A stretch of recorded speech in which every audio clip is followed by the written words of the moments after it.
Thank you, Mr. Speaker. I'll yield myself 2 minutes. Mr. Speaker, right now in the Energy and Commerce Committee, hearings going on for the reauthorization of the Support Act. The Support Act passed in 2017, 2018 in that Congress. It was a broadly bipartisan bill, and it was geared toward dealing with the problems that were occurring in this country because of an opiate crisis. Largely the source of these opiates were prescription drugs that were diverted to other uses, and the consequence was people taking could overdose and in fact die from prescription drugs that were actually diverted from their intended use.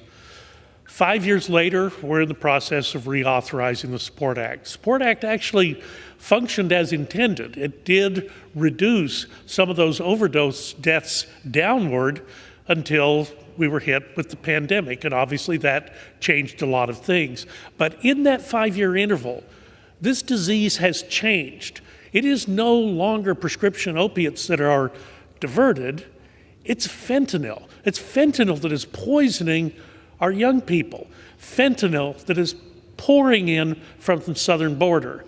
And look, I get it, you want to say it's only coming in at the ports of entry, that's what you catch.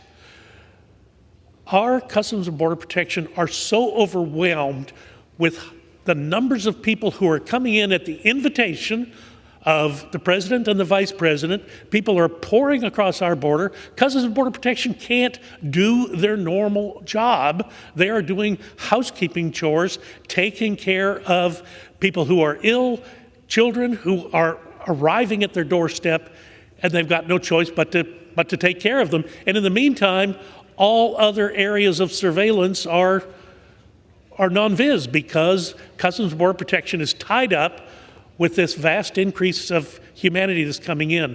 The bottom line is, as we reauthorize the Support Act now, we are actually dealing with a different disease because fentanyl poisoning has replaced opiate overdose, and I'll reserve my time.